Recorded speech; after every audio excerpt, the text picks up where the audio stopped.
Dès le début, nous voyons une publicité pour un produit appelé Eau de beauté, un produit de beauté qui pourrait changer la donne. Selon la légende, une petite goutte de cette eau peut transformer la peau ridée et vieillie d'une personne en une peau lisse et éclatante de jeunesse. En prime, elle peut transformer votre apparence en celle d'un mannequin. Nous rencontrons ensuite Yeji, l'héroïne du film, une femme misérable d'une vingtaine d'années qui pense que le monde entier la déteste. Au début de sa vie, Yeji était reconnue pour son intelligence et ses prouesses en tant qu'artiste. Cependant, son estime de soi est tombée au plus bas parce qu'elle ne correspondait pas aux normes de beauté. Elle a pris du poids et a abandonné ses centres d'intérêt pour tenter de rester invisible. Il est triste qu'elle doive passer ses journées seule avec ses parents âgés. Elle est maquilleuse junior pour une société de cosmétiques et de publicité. Elle n'a aucun moyen d'échapper à ses problèmes, pas même au travail. Lee Myriul, la meilleure mannequin de l'entreprise, a l'habitude de l'humilier en public. Pour s'assurer que personne ne soit effrayé par son apparence hideuse, Yeji est même obligé de porter un masque. Un jour, un nouvel acteur séduisant nommé Ji-hoon approche l'équipe pendant que Myriul se fait maquiller. Il est là pour une publicité, et Yeji est immédiatement attiré par lui. Ji-hoon salue Yeji et les autres employés, et complimente ses beaux yeux. Comme personne ne l'a jamais vraiment saluée ou complimentée, elle ne sait pas quoi dire. L'arrogance de Myriul atteint son paroxysme lorsqu'elle commence à jeter des objets sur Yeji et lui ordonne de ne plus lui adresser la parole. Honteuse, Yeji se précipite vers la porte. Puis elle s'assied sur un banc pour maudire Myriul à haute voix. Le visage chirurgicalement modifié de l'actrice, son faux sourire, et surtout son attitude, sont autant de choses qui l'irritent au plus haut point. À ce moment-là, le très séduisant Ji-hoon s'approche pour la réconforter et lui donne un mouchoir pour sécher ses larmes. Il comprend alors son point de vue et convient que Myriul est une personne horrible et égocentrique. Grâce à ces paroles, Yeji commence à se détendre et à partager davantage ses pensées et ses sentiments. Ji-hoon lui a demandé de le maquiller ici, ce qui l'a prise au dépourvu. Elle répond positivement et commence à travailler. Plus tard, le réalisateur approche Yeji pendant le tournage d'une publicité et l'informe qu'un acteur ne s'est pas présenté, elle devra donc jouer son rôle. Elle sera généreusement récompensée si elle se contente de manger un peu de nourriture. Yeji accepte, et lorsque les acteurs principaux ont terminé leur scène, elle commence à manger comme si sa vie en dépendait. Après le travail, elle emporte son chèque de paie dans un centre commercial et s'offre quelque chose de sympa. Mais hélas, il est évident que même le caissier n'est pas prêt à la regarder dans les yeux. Bien que cela refroidisse l'esprit de Yeji, ce n'est pas suffisant pour faire dérailler ses plans. La mère de Yeji lui crie dessus pour être rentrée tard, mais cela ne la dérange pas de rester dans sa chambre. Puis elle s'installe devant son ordinateur, où elle commence à parcourir un forum communautaire où les gens sont venus déverser leur venin contre Myriul. Apparemment membre engagé de la communauté, Yeji trouve un grand plaisir à parcourir les commentaires au vitriol qui lui sont adressés. Même en tapant au clavier, elle rit de façon hystérique. Sa haine pour Myriul est clairement visible à ce moment précis. En voyant certaines des photos atroces de la première séance, son exaltation se transforme rapidement en choc. Certaines personnes disent qu'elle devrait être enfermée parce qu'elle ressemble à un monstre. Sans surprise, Yeji perd son sang-froid. Plusieurs semaines passent alors qu'elle est toujours emprisonnée dans sa chambre. La plupart du temps, Yeji ne fait que manger et dormir, car elle n'a aucune envie de travailler ou de continuer à vivre. Bien que ses parents effrayés lui demandent de sortir, Yeji refuse de leur parler. Une nuit, juste avant de s'endormir, elle a reçu un message de quelqu'un qu'elle ne connaît pas.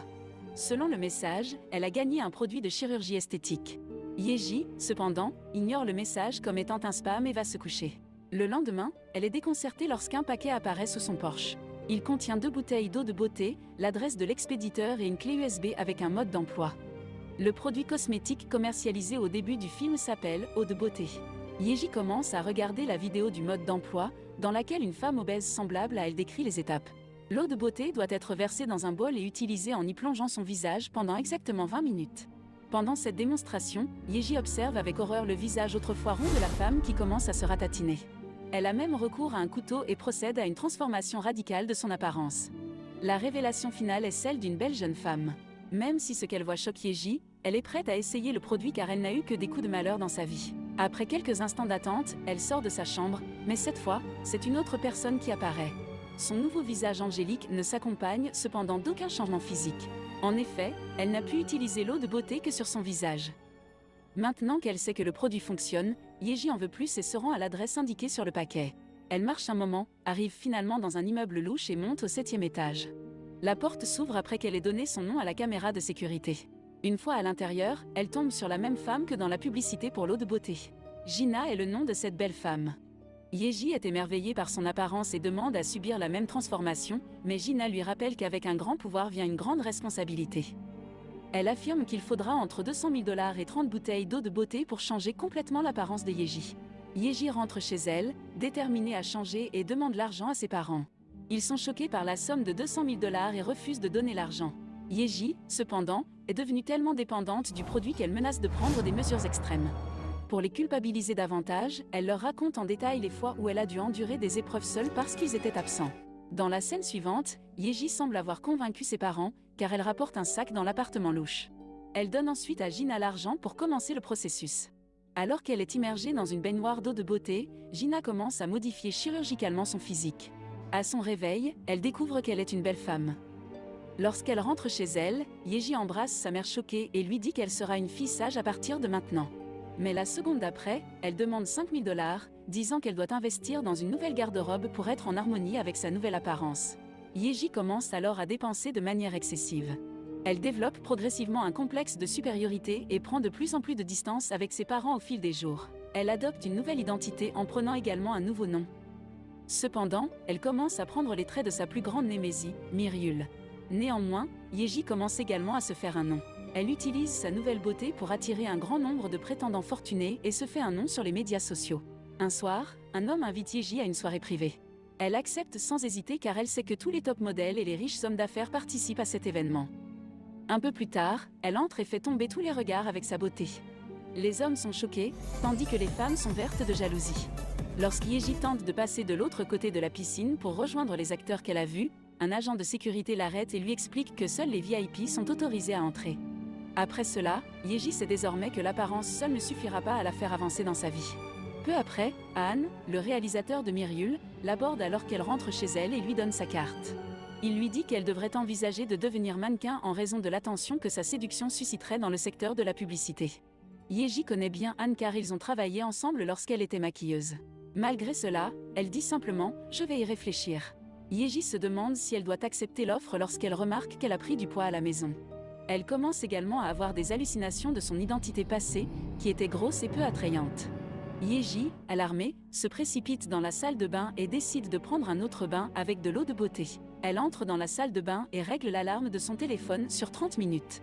Même si elle essaie de se détendre, les souvenirs des brimades subies dans son enfance lui reviennent sans cesse en mémoire. L'alarme ne s'est pas déclenchée parce que son téléphone s'est éteint au pire moment possible. Plusieurs heures plus tard, lorsqu'Yeji revient enfin à elle, elle constate que son corps s'est décomposé au point qu'elle ne peut plus se reconnaître. Elle lutte pour se relever et crie à l'aide, mais son corps faible la fait retomber dans l'eau. Sa mère finit par arriver et est horrifiée de la voir dans un tel état. Elle ne tarde pas à prendre le téléphone et à appeler son mari pour discuter de leurs options. La mère a une idée lumineuse et réalise que l'eau de beauté peut également être utilisée pour unir la chair humaine. La difficulté est que toute la chair de Yeji a fondu, rendant tout attachement impossible.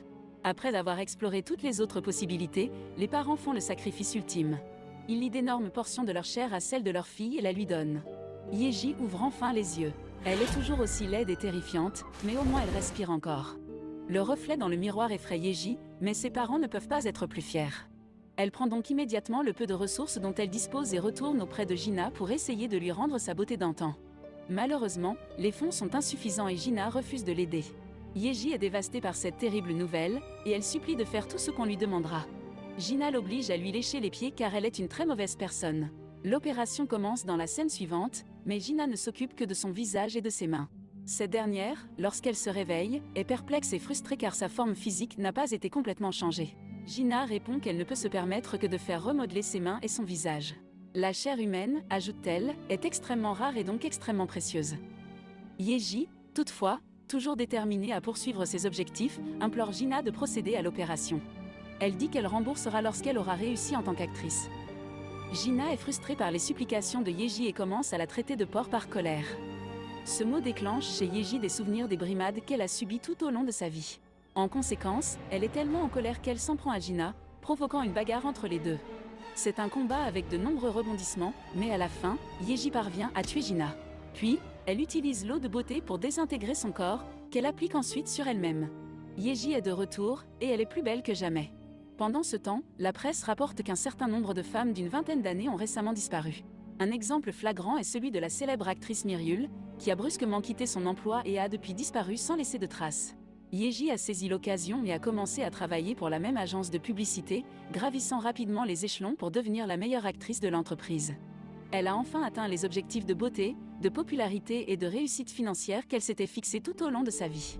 Mais le sentiment qu'elle a assassiné quelqu'un demeure à jamais. Un jour, Yeji rencontre le séduisant acteur de tout à l'heure, Ji-hoon, alors qu'elle fait ses courses dans une supérette.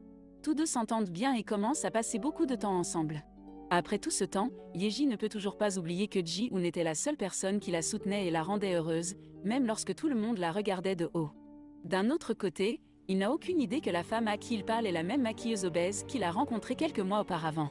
Après quelques jours, ils commencent à sortir ensemble. Yeji connaît le comble du bonheur, mais elle n'arrive pas à se débarrasser des fantômes de son passé. Un jour, alors qu'elle est seule, elle a des hallucinations dans lesquelles elle constate que son corps dépérit. Paniquée, elle se précipite dans la salle de bain pour se préparer à utiliser l'eau de beauté. Mais elle doit d'abord avoir un peu de chair pour pouvoir commencer l'opération.